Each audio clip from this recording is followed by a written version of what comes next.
ಇದೇ ಜೂನ್ 15ನೇ ತಾರೀಕಿನಂದು ಭಯಂಕರ ಅಮಾವಾಸ್ಯೆ ದಿನ ಆದರೆ ಇರ್ತಕ್ಕಂಥದ್ದು. ಇದೇ ಅಮಾವಾಸ್ಯೆ ದಿನದಿಂದ ಈ 8 ರಾಶಿಗಳಿಗೆ ರಾಜಯೋಗ ಪ್ರಾಪ್ತಿಯಾಗಲಿದೆ. ಮತ್ತೊಂದು ಮಾಹಿತಿಯನ್ನು ತಿಳಿಸ್ಕೊಡ್ತಿದ್ದೀನಿ. ಇದೇ ಅಮಾವಾಸ್ಯೆ ದಿನದಂದು ಈ ಒಂದು ಮರವನ್ನು ಮುಟ್ಟಿ ಬಂದರೆ ಸಾಕಾಗುತ್ತೆ, ಜೀವನದಲ್ಲಿ ಭಾರಿ ಅದೃಷ್ಟ ಪ್ರಾಪ್ತಿಯಾಗಲಿದೆ ಅಂತ ಹೇಳಿ ಪುರಾಣಗಳಲ್ಲಿ ಉಲ್ಲೇಖಿಸಲಾಗಿದೆ. ಸೊ ಹಾಗಿದ್ರೆ ಬನ್ನಿ, ಈ ಎರಡೂ ವಿಷಯಗಳ ಬಗ್ಗೆ ಸಂಪೂರ್ಣವಾಗಿ ನಾವು ಮಾಹಿತಿಯನ್ನು ಈ ವಿಡಿಯೋದಲ್ಲಿ ತಿಳ್ಕೊತಾ ಹೋಗೋಣ. ವಿಡಿಯೋವನ್ನು ಸ್ಟಾರ್ಟ್ ಮಾಡ್ತೀನಿ. ಅದಕ್ಕಿಂತ ಮೊದಲು ನೀವಿನ್ನೂ ನಮ್ಮ ಚಾನಲ್ಗೆ ಸಬ್ಸ್ಕ್ರೈಬ್ ಮಾಡ್ತಾ ಇದ್ರೆ ಈ ಕೂಡಲೇ ಈ ಚಾನಲ್ಗೆ ಸಬ್ಸ್ಕ್ರೈಬ್ ಮಾಡ್ಕೊಳ್ಳಿ ಮತ್ತು ಲೈಕ್ ಮಾಡಿ. ಈಗ ನಾವು ಇನ್ಫಾರ್ಮೇಷನನ್ನು ತಿಳ್ಕೊತಾ ಹೋಗೋಣ. ಹೌದು, ಜೂನ್ 15ನೇ ತಾರೀಕಿನಂದು ಅಮಾವಾಸ್ಯೆ ದಿನ ಆದರೆ ಇರ್ತಕ್ಕಂಥದ್ದು. ಸೊ ಅದೇ ರೀತಿ ಜೂನ್ 15ಕ್ಕೆ ಅಧಿಕ ಮಾಸನೂ ಸಹ ಮುಕ್ತಾಯ ಆಗ್ತಿದೆ. ಸೊ ಆ ಕಾರಣದಿಂದಾಗಿ ಇದು ಅತ್ಯಂತಕರ ವಿಶೇಷವಾಗಿರ್ತಕ್ಕಂತಹ ಅಮಾವಾಸ್ಯೆ ದಿನ ಆಗಿರುತ್ತೆ.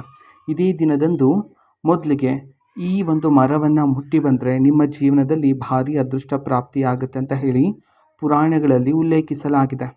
ಸೊ ಹಾಗಿದ್ರೆ ಈ ಒಂದು ವಿಷಯದ ಬಗ್ಗೆ ಮಾಹಿತಿಯನ್ನು ಮೊದಲಿಗೆ ನಾವು ತಿಳ್ಕೊತಾ ಹೋಗೋಣ. ಹೌದು, ನೀವು ಇದೇ ಅಮಾವಾಸ್ಯೆ ದಿನದಂದು ಯಾವ ಮರವನ್ನು ಮುಟ್ಟಿ ಬರಬೇಕಂತಂದರೆ ಅದು ಬೇವಿನ ಮರ. ಹೌದು, ದೈವಿಕ ಮರ ಆಗಿರ್ತಕ್ಕಂತಹ ಇದೇ ಒಂದು ಬೇವಿನ ಮರವನ್ನು ನೀವು ಈ ಒಂದು ಅಮಾವಾಸ್ಯೆ ದಿನದಂದು ಮುಟ್ಟಿ ಬರೋದ್ರ ಮೂಲಕ ನಿಮ್ಮ ಜೀವನದಲ್ಲಿ ಅತ್ಯಂತಕರ ಶುಭ ಫಲಗಳು ಪ್ರಾಪ್ತಿಯಾಗುತ್ತೆ ಅಂತ ಹೇಳಿ ಪುರಾಣಗಳಲ್ಲಿ ಉಲ್ಲೇಖಿಸಲಾಗಿದೆ. ಹೌದು, ನೀವು ಇದೇ ಅಮಾವಾಸ್ಯೆ ದಿನದಂದು ಬರೋಬ್ಬರಿ 11 ಬಾರಿ ನೀವು ಈ ಒಂದು ಬೇವಿನ ಮರವನ್ನು ಮುಟ್ಟಬೇಕಾಗಿರುತ್ತೆ. ಮರಕ್ಕೆ ನೀರನ್ನು ಹಾಕಿ ಪೂಜೆಯನ್ನು ಮಾಡಿ ಸ್ವಲ್ಪ ಹೊತ್ತು ಅಲ್ಲೇ ಕುಳಿತುಕೊಳ್ಳಿ. ನಿಮ್ಮ ಕೋರಿಕೆಯನ್ನು ಮನಸ್ಸಿನಲ್ಲಿ ಕೋರಿಕೊಂಡು ಮರದ ಬಳಿನೇ ಕೂತ್ಕೊಂಡು ಅದಾದ ನಂತರ ಮನೆಗೆ ಎದ್ದು ಹೋಗಿ. ಸೊ ಈ ರೀತಿ ಬೇವಿನ ಮರವನ್ನು ಅದು ಸಹ 11 ಬಾರಿ ಮುಟ್ಟೋದ್ರ ಮೂಲಕ ಇದೇ ಅಮಾವಾಸ್ಯೆ ದಿನದಂದು ಜೀವನದಲ್ಲಿ ಭಾರಿ ಅದೃಷ್ಟಗಳು ಪ್ರಾಪ್ತಿಯಾಗುತ್ತೆ ಅಂತ ಹೇಳಿ ಪುರಾಣಗಳಲ್ಲಿ ಉಲ್ಲೇಖಿಸಲಾಗಿದೆ. ನಂತರ ಎರಡನೇ ಮಾಹಿತಿಯನ್ನು ತಿಳ್ಕೊತಾ ಹೋಗೋಣ. ಈ 8 ರಾಶಿಗಳಿಗೆ ರಾಜಯೋಗ ಆದರೆ ಪ್ರಾಪ್ತಿಯಾಗಲಿದೆ. ಹಾಗಿದ್ರೆ ಬನ್ನಿ, ಇದರ ಬಗ್ಗೆ ಮಾಹಿತಿಯನ್ನು ನಾವು ಈ ವಿಡಿಯೋದಲ್ಲಿ ತಿಳ್ಕೊತಾ ಹೋಗೋಣ. ಅದರಲ್ಲಿ ಪ್ರಮುಖವಾಗಿ ಮೊದಲನೇದು ಮೇಷರಾಶಿ. ಹೌದು, ಮೇಷರಾಶಿಯವರಿಗೆ ಜೂನ್ 15 ಅಮಾವಾಸ್ಯೆ ದಿನದ ನಂತರ ಭಾರಿ ಅದೃಷ್ಟಗಳಾದರೆ ಕಾದಿರ್ತಕ್ಕಂಥದ್ದು. ನಿಮ್ಮ ಜೀವನದಲ್ಲಿ ಹೊಸ ಅವಕಾಶಗಳಾದರೆ ನಿಮ್ಮನ್ನು ಹುಡುಕಿಕೊಂಡು ಬರುತ್ತೆ. ನಿಮ್ಮ ಶ್ರಮಕ್ಕೆ ತಕ್ಕ ಪ್ರತಿಫಲ ಆದರೆ ನಿಮಗೆ ಸಿಗುತ್ತೆ. ನಂತರ ನೀವು ಕೆಲಸ ಮಾಡೋ ಜಾಗದಲ್ಲಿ, ನೀವು ಓಡಾಡೋ ಜಾಗದಲ್ಲಿ ಅತ್ಯಂತ ಗೌರವ ಆದರೆ ನಿಮಗೆ ಸಿಗ್ತಕ್ಕಂಥದ್ದು. ಕೆಲಸ ಮಾಡುವ ವ್ಯಕ್ತಿಗಳು ಪ್ರತಿ ತಿಂಗಳು ಸಂಬಳವನ್ನು ಪಡಿತಾ ಇರ್ತೀರ. ಈ ತಿಂಗಳಿಂದ ಅಂತಂದರೆ ಜೂನ್ 15ನೇ ತಾರೀಕಿನಿಂದ ನಿಮ್ಮ ಸಂಬಳದಲ್ಲೂ ಸಹ ಏರಿಕೆಯಾಗುತ್ತೆ ಅಂತ ಹೇಳಿ ಇದೀಗ ಪುರಾಣಗಳಲ್ಲಿ ಉಲ್ಲೇಖಿಸಲಾಗಿದೆ. ನಂತರ ವ್ಯಾಪಾರದಲ್ಲಿ ಉತ್ತಮ ಲಾಭವನ್ನು ನೀವು ಕಾಣ್ತೀರಾ. ನಷ್ಟಗಳೇನಾದರೂ ಇದೆಲ್ಲ ದೂರ ಆಗಿಬಿಡುತ್ತೆ. ಜೂನ್ 15ನೇ ತಾರೀಕಿನಿಂದ ನಿಮ್ಮ ಜೀವನದಲ್ಲಿ ಬರೀ ಯಶಸ್ಸೇ ಇರುತ್ತೆ.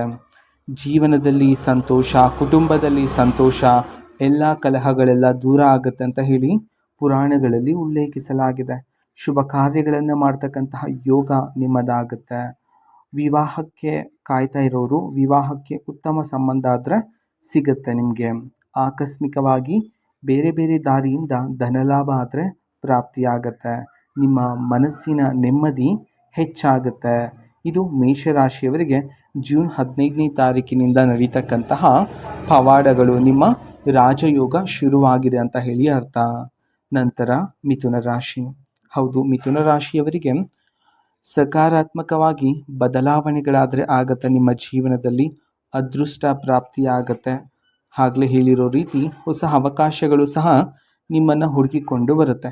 ಹಿರಿಯ ಅಧಿಕಾರಿಗಳಿಂದ ಮೆಚ್ಚುಗೆ ನಿಮ್ಮದಾಗುತ್ತೆ. ಹೂಡಿಕೆ ಮಾಡಬೇಕು ಅಂತಿದ್ರೆ ಹೂಡಿಕೆ ಮಾಡ್ಬೋದು. ಈಗ ನಿಮ್ಮ ಸಮಯ ಚೆನ್ನಾಗಿರ್ತಕ್ಕಂಥದ್ದು. ಈಗಾಗಲೇ ಹೂಡಿಕೆ ಮಾಡಿದರೆ ಅದರಿಂದ ಹಣ ಲಾಭದಾಯಕವಾಗಿ ನಿಮಗೆ ಬರ್ತಕ್ಕಂಥದ್ದು. ಕುಟುಂಬದಲ್ಲಿ ಸಂತೋಷ ಹೆಚ್ಚಾಗುತ್ತೆ. ಮಕ್ಕಳಿಂದ ಸಂತೋಷ ಸುದ್ದಿಯನ್ನು ನೀವು ಕೇಳ್ತೀರಾ. ಆಕಸ್ಮಿಕವಾಗಿ ಧನಲಾಭ ಪ್ರಾಪ್ತಿಯಾಗುತ್ತೆ. ಆಸ್ತಿ ಅಥವಾ ವಾಹನವನ್ನು ಖರೀದಿ ಮಾಡ್ತಕ್ಕಂತಹ ಯೋಗ ನಿಮ್ಮದಾಗುತ್ತೆ. ಮನಸ್ಸಿನಲ್ಲಿ ಉತ್ಸಾಹ ಹೆಚ್ಚಾಗುತ್ತೆ. ಜೀವನದಲ್ಲಿ ನೆಮ್ಮದಿ ಹೆಚ್ಚಾಗುತ್ತೆ. ಹಿರಿಯರ ಆಶೀರ್ವಾದನೂ ಸಹ ನಿಮಗೆ ಸಿಗ್ತಕ್ಕಂಥದ್ದು. ನಂತರ ಕರ್ಕಾಟಕ ರಾಶಿ. ಕರ್ಕಾಟಕ ರಾಶಿಯವರಿಗೆ ಆತ್ಮವಿಶ್ವಾಸ ಹೆಚ್ಚಾಗುತ್ತೆ. ಜೂನ್ 15ನೇ ತಾರೀಕಿನಿಂದ ಜೀವನದಲ್ಲಿ ಶುಭ ಫಲಗಳನ್ನು ಕೇಳ್ತೀರಾ. ಜೀವನದಲ್ಲಿ ಹೊಸ ಹೊಸ ಅವಕಾಶಗಳಾದರೆ ಸಿಗುತ್ತೆ. ನಿಮ್ಮ ಶ್ರಮಕ್ಕೆ ತಕ್ಕ ಪ್ರತಿಫಲ ಆದರೆ ನಿಮಗೆ ಸಿಗ್ತಕ್ಕಂಥದ್ದು. ಜೀವನದಲ್ಲಿ ಗೌರವ, ಅದೇ ರೀತಿ ವ್ಯವಹಾರದಲ್ಲೂ ಗೌರವ ಆದರೆ ಸಿಗ್ತಕ್ಕಂಥದ್ದು, ಕೆಲಸ ಮಾಡುವ ಜಾಗಗಳಲ್ಲಿ ಗೌರವ ಆದರೆ ಸಿಗ್ತಕ್ಕಂಥದ್ದು, ಅಧಿಕಾರಿಗಳಿಂದ ಮೆಚ್ಚುಗೆಯ ಪದಗಳನ್ನು ಕೇಳ್ತೀರಾ. ವಿದೇಶಿ ಉದ್ಯೋಗವೂ ಸಹ ನಿಮ್ಮನ್ನು ಹುಡುಕಿಕೊಂಡು ಬರುತ್ತೆ, ಯಾರ್ಯಾರು ಉದ್ಯೋಗಾಂಕ್ಷಿಗಳಿದ್ದಾರೋ ನಿಮಗೆ. ಅದೇ ರೀತಿ ಹೆಚ್ಚಿನ ಲಾಭ ಸಿಗುತ್ತೆ ವ್ಯಾಪಾರದಲ್ಲಿ. ಜೀವನದಲ್ಲಿ ಯಶಸ್ಸು, ಆಕಸ್ಮಿಕ ಧನಲಾಭ, ಕುಟುಂಬದಲ್ಲೆಲ್ಲ ಶುಭ ಕಾರ್ಯಗಳನ್ನು ಮಾಡೋದಕ್ಕೆ ಚಿಂತನೆ ಮಾಡ್ತಿರ್ತೀರ. ಆರ್ಥಿಕ ಧನಲಾಭ ಪ್ರಾಪ್ತಿಯಾಗುತ್ತೆ. ಆಸ್ತಿ ವಿಚಾರದಲ್ಲಿ ನಿಮ್ಮದೇ ಯಶಸ್ಸು ಆಗಿರುತ್ತೆ. ನಂತರ ಸಿಂಹರಾಶಿಯವರ ಜೀವನದಲ್ಲಿ ಅಭಿವೃದ್ಧಿಯನ್ನು ಕಾಣ್ತೀರಾ. ಅಡೆತಡೆಗಳೆಲ್ಲ ದೂರ ಆಗುತ್ತೆ. ಉದ್ಯೋಗದಲ್ಲಿ ಯಶಸ್ಸನ್ನು ಕಾಣ್ತೀರಾ. ಸಂಬಳದಲ್ಲಿ ಹೆಚ್ಚಳಿಕೆ ಆಗುತ್ತೆ. ಅಧಿಕಾರಿಗಳಿಂದ ಮೆಚ್ಚುಗೆಯ ಮಾತುಗಳನ್ನು ಕೇಳ್ತೀರಾ. ವ್ಯಾಪಾರದಲ್ಲಿ ಧನಲಾಭ, ಅದೇ ರೀತಿ ನೀವು ಕೆಲಸ ಮಾಡುವ ಜಾಗದಲ್ಲಿ ನಿಮಗೆ ಗೌರವ ಹೆಚ್ಚಾಗುತ್ತೆ. ಆಕಸ್ಮಿಕವಾಗಿ ಧನಲಾಭ ಪ್ರಾಪ್ತಿಯಾಗುತ್ತೆ. ಜೀವನದಲ್ಲಿ ಸಂತೋಷ, ಅದೇ ರೀತಿ ಶುಭ ಕಾರ್ಯಗಳನ್ನು ಮಾಡ್ತಕ್ಕಂತಹ ಯೋಗ ನಿಮ್ಮದಾಗತ್ತೆ. ನಂತರ ಕನ್ಯರಾಶಿ. ಹೌದು, ಕನ್ಯರಾಶಿಯವರಿಗೂ ಸಹ ಇದೇ ಜೂನ್ 15ನೇ ತಾರೀಕು ಅಮಾವಾಸ್ಯೆ ದಿನದ ನಂತರದಿಂದ ಉದ್ಯೋಗ ಅವಕಾಶಗಳಾದರೆ ನಿಮ್ಮನ್ನು ಹುಡುಕಿಕೊಂಡು ಬರುತ್ತೆ. ವ್ಯಾಪಾರದಲ್ಲಿ ಆಕಸ್ಮಿಕ ಧನಲಾಭವನ್ನು ನೀವು ಕಾಣ್ತೀರಾ. ನಿಮ್ಮ ಜೀವನದಲ್ಲಿ ಯಶಸ್ಸು, ಅದೃಷ್ಟ ಪ್ರಾಪ್ತಿಯಾಗತ್ತೆ. ನಷ್ಟದ ದಿನಗಳೆಲ್ಲ ದೂರ ಆಗುತ್ತೆ. ಶುಭ ಕಾರ್ಯಗಳನ್ನು ಮಾಡ್ತಕ್ಕಂತಹ ಯೋಗ ನಿಮ್ಮದಾಗುತ್ತೆ. ಆಕಸ್ಮಿಕ ಧನಲಾಭ ಪ್ರಾಪ್ತಿಯಾಗತ್ತೆ. ನಿಮ್ಮ ಶ್ರಮಕ್ಕೆ ತಕ್ಕ ಪ್ರತಿಫಲನೂ ಸಹ ನಿಮಗೆ ಸಿಗ್ತಕ್ಕಂಥದ್ದು. ಮಾನಸಿಕ ನೆಮ್ಮದಿ ಹೆಚ್ಚಾಗುತ್ತೆ ಕನ್ಯರಾಶಿಯವರಿಗೆ. ನಂತರ ತುಲಾರಾಶಿ. ಹೌದು, ತುಲಾರಾಶಿಯವರಿಗೆ ಇದೇ ಅಮಾವಾಸ್ಯೆ ದಿನದಿಂದ ಸಕಾರಾತ್ಮಕವಾಗಿ ನಿಮ್ಮ ಜೀವನದಲ್ಲಿ ಭಾರಿ ಬದಲಾವಣೆಗಳಾಗ್ತಕ್ಕಂಥ ಸಾಧ್ಯತೆ ಆಗಿರ್ತಕ್ಕಂಥದ್ದು. ಆಕಸ್ಮಿಕ ಧನಲಾಭ ಆದರೆ ನಿಮಗೆ ಸಿಗುತ್ತೆ. ಜೀವನದಲ್ಲಿ ಅದೃಷ್ಟ ಪ್ರಾಪ್ತಿಯಾಗುತ್ತೆ. ಮನಸ್ಸಿಗೆ ಶಾಂತಿ, ನೆಮ್ಮದಿ ಸಿಗುತ್ತೆ. ತುಲಾರಾಶಿಯವರಿಗೆ ಹೊಸ ಅವಕಾಶಗಳು ಹುಡುಕಿಕೊಂಡು ಬರುತ್ತೆ. ಅಧಿಕಾರಿಗಳಿಂದ ಮೆಚ್ಚುಗೆಯನ್ನು ಕೇಳ್ತೀರಾ. ಕೆಲಸ ಮಾಡ್ತಾರೆ, ಕೆಲಸದಲ್ಲಿ ಸಂಬಳ ಏರಿಕೆಯಾಗ್ತಕ್ಕಂಥ ಸಾಧ್ಯತೆಯೂ ಸಹ ಇರ್ತಕ್ಕಂಥದ್ದು. ನಂತರ ಧನಸ್ಸು ರಾಶಿಯವರ ಜೀವನದಲ್ಲೂ ಸಹ ಭಾರಿ ಅದೃಷ್ಟ, ಹೊಸ ಅವಕಾಶಗಳು ಸಹ ನಿಮ್ಮನ್ನು ಹುಡುಕಿಕೊಂಡು ಬರುತ್ತೆ. ಆಕಸ್ಮಿಕ ಧನಲಾಭ, ಅದೇ ರೀತಿ ಜೀವನದಲ್ಲಿ ಕಲಹಗಳಿದ್ರೆ ಅದೆಲ್ಲ ದೂರ ಆಗಿ ಬರೀ ಸಂತೋಷನೇ ಸಹ ತುಂಬಿರುತ್ತೆ ಇದೇ ಅಮಾವಾಸ್ಯೆ ದಿನದ ನಂತರ ಕುಂಭರಾಶಿಯವರಿಗೆ ಜೀವನದಲ್ಲಿ ಅತ್ಯಂತ ಸಂತೋಷಕರವಾದ ದಿನಗಳು. ಕುಟುಂಬದಲ್ಲಿ ಸಂತೋಷದ ಸುದ್ದಿಗಳನ್ನು ಕೇಳ್ತಕ್ಕಂಥ ಸಾಧ್ಯತೆ ಇದೆ.